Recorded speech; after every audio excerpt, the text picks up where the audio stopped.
Africa Rail has grown to become the largest and most established rail event in Africa.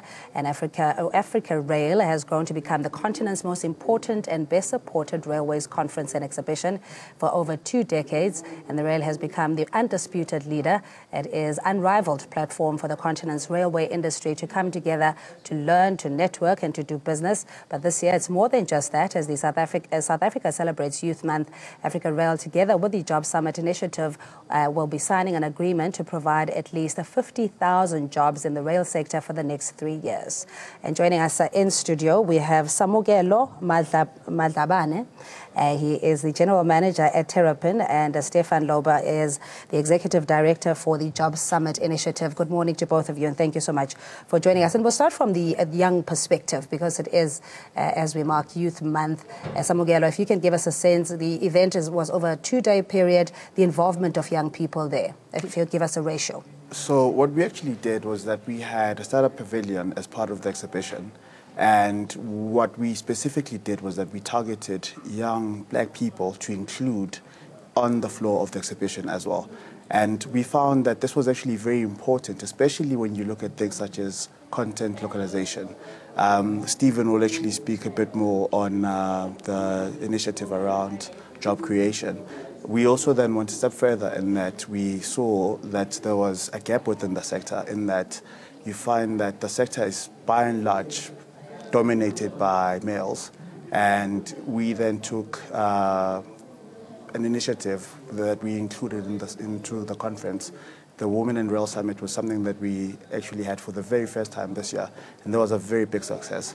We also then had the Localization Summit, which we had as part of the conference, and that we did in partnership with the Railroad Association, with PRASA, Transnet, and a number of other stakeholders.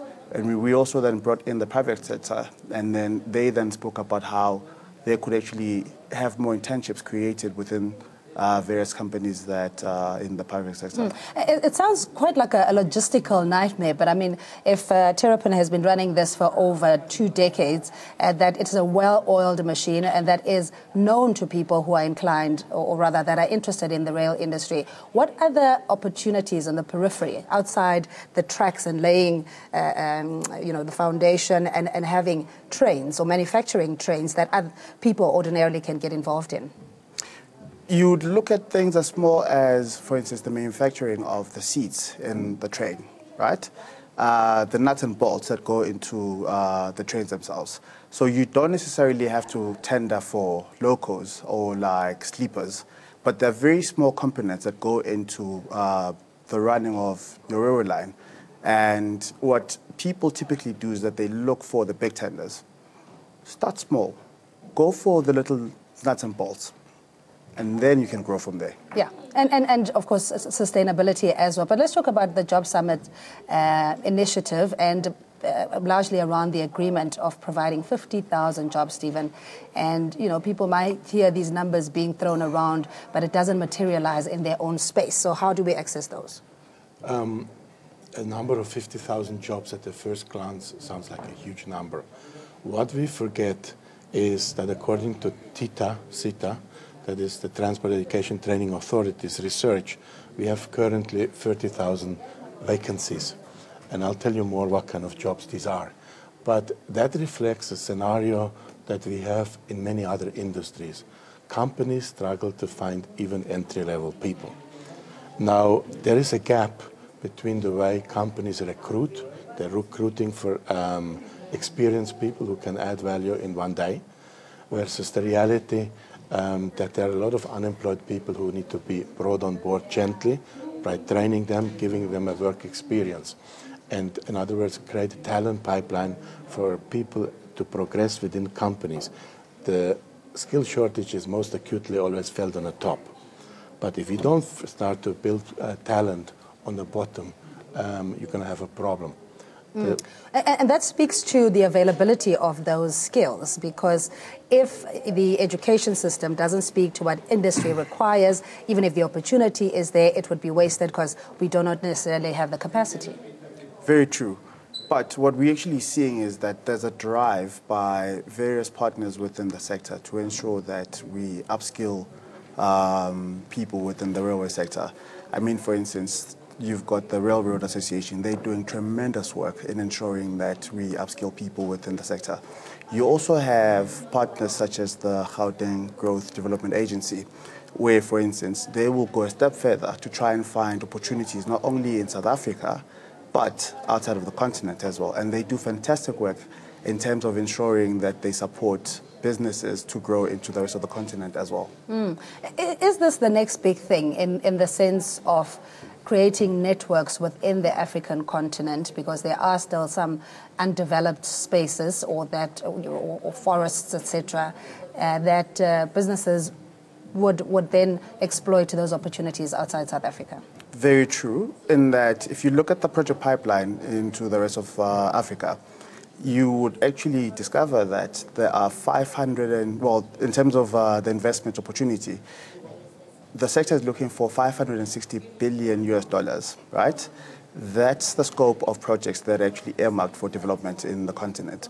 You've got a number of corridors that are actually under development in the continent. You've got a number of concessionaires where now private sector players are actually moving into what would traditionally have been a government space. And these concessionaires are now operating railway lines a lot more efficiently. And the Pan-African Free Trade Agreement, which was signed a couple of weeks ago, if not a few months ago, then opens up trade in the continent. And then once we have a railway system that's a lot more efficient, you would then get to a point where intra-African trade is actually increased.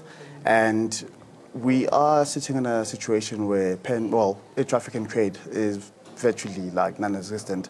It's very insignificant in comparison to trade with, outside of the continent. And trade within Africa will happen. We just need to ensure that we invest substantially into the sector and we increase efficiencies when it comes to transportation. And I mean, Stephen, we can talk about this, saying that it's a great milestone, the success of the exhibition, the involvement of young people, and even bringing designated groups like women, etc. But yet we have a large or growing unemployment rate, especially amongst young people, that even graduates, for that matter, that are not absorbed in the industry. So how then do we get those numbers or the skills involved? I think what is unique in my observation in the transport sector and the railway sector is that Transnet has been, I would say, for at least the last 5 years, putting very extensive projects in place for infrastructure upgrading. The money is there, the projects are there, the contracts are signed. The big challenge now is what we call localization. The DTI has given those manufacturers targets to buy locally, so that if the money stays in the country, the jobs stay within South Africa. So the DTI is now making an effort to enforce those contracts. I think that will make sure that many more opportunities are created for young people. But realistically speaking, the whole local content component, if the product or the technology is not available in the country or the continent, you would have to procure these externally. They're giving targets, so they have a look what are all the different components, pieces that go into the equipment. And so, for example, seats. They say, no, seats, we can do that locally. So they will say, I'm making this up. We give it that 80% target needs to be procured locally. Now, the train engines in the locomotives, they need to come from abroad. So therefore, there's no local content required. So they have applied their mind. I think the matter is now enforcing those standards. And I would dare to say a lot can be done fairly fast. When we had the localization workshops, many of the South African operators, companies, expressed their willingness to participate, and I think we can have very fast progress in that sector.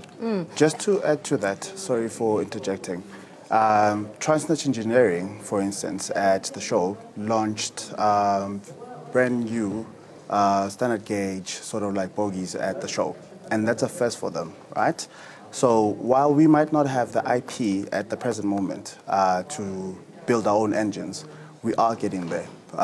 There are very significant and incremental steps that have been taken towards getting to a point where we'll actually then build our own engines in the country. And I mean, you might even argue that we speak to the converted, because typically the people that would come to the Africa Rail event would be industry stakeholders, would be people that are already established, that have the necessary competence and know-how, and yet the message is not trickling down to potential entrepreneurs in that space. Well, is not that part of the challenge? Not necessarily. What we actually did was that we partnered up with a number of colleges and other education institutions, and we had young college sort of like students and universities actually come and attend, sit and listen to world leaders, thought leaders, in and around how they can actually get involved in the sector, how they can also innovate, how they can go and source funding for various things as well. So it was a great learning curve for a number of young people who were in attendance. Okay, so we'll talk about the preparation for the next event. And Stefan, Job Summit Initiative, what was your involvement in Africa Rail? We were together with the Railroad Association, and our discussion was how can we contribute to localization and use that program for job creation. The opportunities, I think, are on three layers. On an entry level, there's a large number of drivers and signal operators who are still needed, and these are really not the type of jobs that it take a long time to create the skills. Then the second layer is the various trades, artisans like diesel mechanics, electricians, and so forth. And then the third layers are the engineers, the civil engineer, the mechanical engineer, and the electrical engineer. So how do you get people into those professions? On the engineering side, it's quite simple. We need to work with universities and then give internship opportunities to the graduates of those programs within the manufacturing environment. Trade and artisan programs, again, I think the manufacturers can absorb a lot of artisan. Transnet certainly is a major employer, and the good news is also Transnet has the School of Rails, and that is a very sophisticated organization with great capability. So I think really we're almost there. I think we have heard all the noises in that environment. Now I think if we apply our mind, focus our minds, there will be great progress. So I was positively surprised. I must say, it gives me a sense of hope, I guess, because more often than not, when you read about parastatals, it's usually around the leadership challenges or mismanagement, and the fact that it requires a bailout ever so often from government. But in this case, there's a partnership that really works with the private sector and the transport sector. Very true. And what we've actually seen is that the leadership that's at PRASA, for instance, and at Transnet is very committed towards developing the railway sector in South Africa. Not only that, Transnet, for instance, is aggressively going into Africa and they're tendering for projects. They are looking for concessions as well. And they're actually doing great work where, for instance, in Nigeria with GE, they tendered for $2 billion concession, which they actually got. And I'm also aware of the fact that they're also tendering for another concession in East Africa and a number of other places as well. So there's a lot of innovation that's actually happening within our very own parastatals.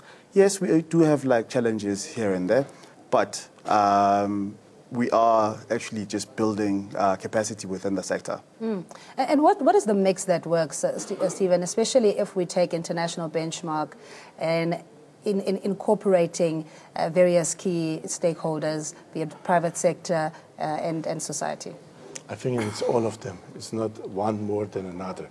Government, the DTI, plays a very important role in terms of enforcing the local content policy. And they developed it, and the nice thing is it's in place. It's been there for about 5 years. Now it's a matter to make sure that when the people manufacture stuff, they actually adhere to their commitments. So the DTI is vitally important. The import-export councils that we have help our South African companies to win business abroad.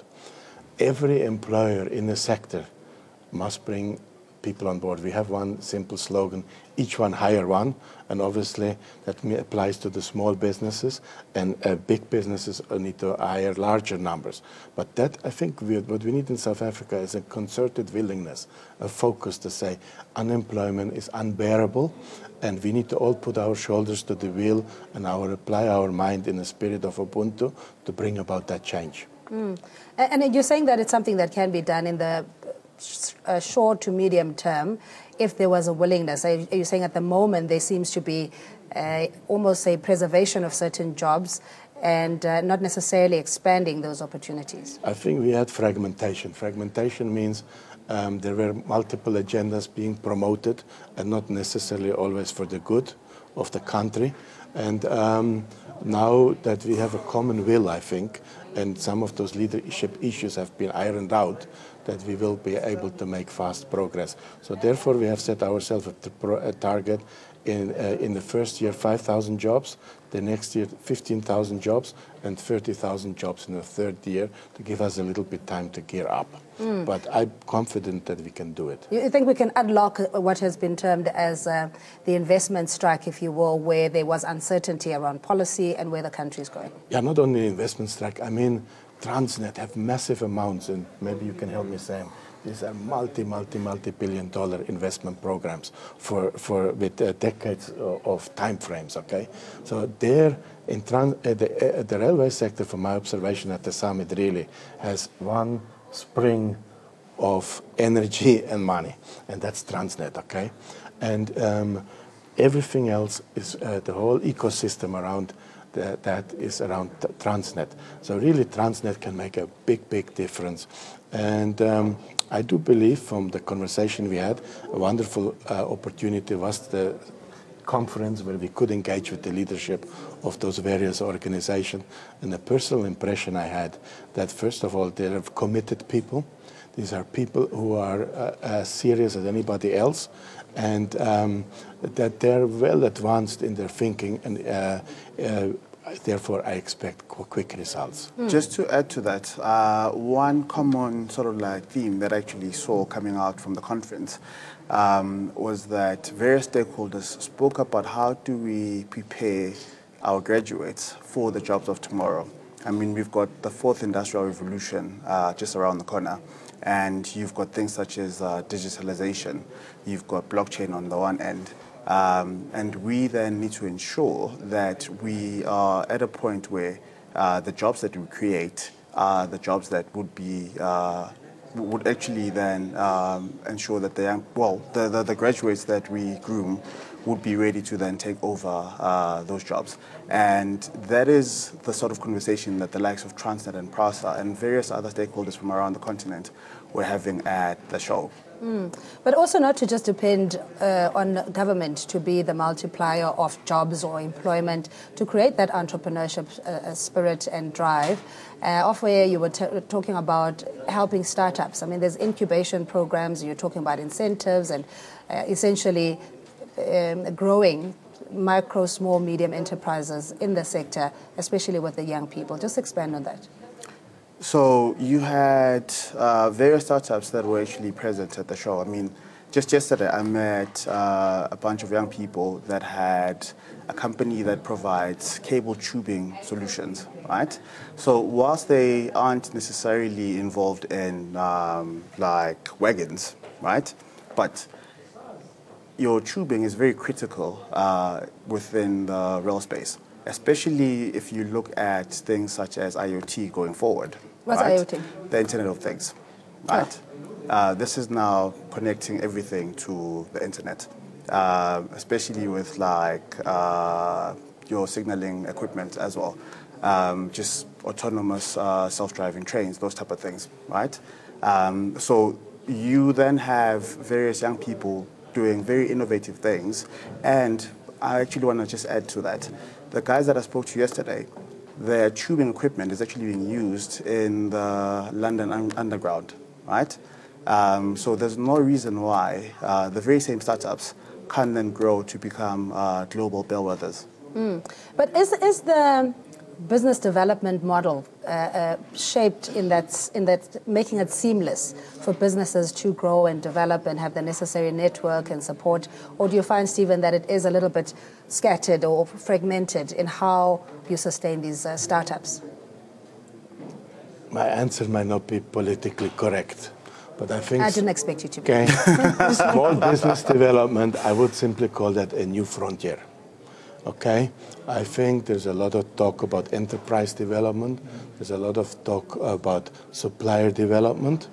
And these are usually, and I think that's a big problem with many of those initiatives, including learnerships and internships and so forth. They're compliance exercises. How can we tick off the box and get the BE points? I think the point of departure is often not how can we really establish businesses, how can we help young people. So my take on entrepreneurship is a little different, okay? I think we need from young age to inculcate the message in young people that don't depend on nobody else. The future is in your own hands, and be by all means creative and look for opportunities and go out there. But taking a young person of 20 years and say, go out there and start a business, I believe we're setting up people for failures. Rather, where I see personally the golden opportunities, where businesses who need to buy stuff, who can say, this I don't need, I could actually get a young person, not only a young person, another person, a small business involved, and how can I now build that supplier? There I see the easiest win.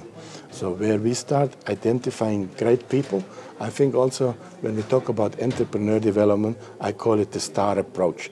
If a Kaiser Chief wants to get a top scorer, they are looking for the talent who's already playing soccer. In business, likewise, we need to see who are those people who are already doing great stuff, and then how can we support them to become even greater. I just want to add a different dimension to that. So, for instance, we've got another railway show that runs in Kenya, right? It's called East Africa Rail. And working with the Gauteng Growth Development Agency, they actually take a number of startups from South Africa for them to go showcase their solutions in Kenya. And you then have a number of East African countries that actually come to source solutions from there. And more often what we've seen is that there's a number of trade missions that the DTI goes on at massive international exhibitions, where they'll actually take startups and these startups will then get exposure to different international markets, the sort of exposure that they've never had. So whilst there might be challenges here and there, I think it's also worthwhile to acknowledge that there are some things that are actually going and I agree with you well. That there has to be a balance, but we also need to break the mold, that which is stagnating the ability to grow more entrepreneurs, if it's about bureaucracy or whatnot, that you break that mold that says, I'm only going to comply with this particular policy because it gives me extra points, or I get a return on my taxation, etc. Stefan, so how do we tackle that particular issue in the bottleneck that is not growing more businesses in the sector? I believe in a saying, where intent goes, energy follows. Where energy goes, action follows, and results are there. It's, in my opinion, whether it's in a personal life and a societal situation, it's all about intention. If we as a society are becoming serious about all those issues and don't just engage in them for the sake of it, to comply, I think that's the biggest challenge. And from the Job Summit, our effort is to reach out to the CEOs and say, we need your company. We need more from your company, okay? If we just have 2.5% of your staff complement on internship or on learnerships, that's just not going to produce the numbers that are going to change South Africa. We have 6 million unemployed youth, Even if we create 500,000 jobs this year, compared to that, it's nothing. We're facing a dramatic crisis in this country. And if we go on like business as usual, we may have situations that we don't like to see. So therefore, we need a change of gear, and most importantly, the willingness to bring about radical transformation.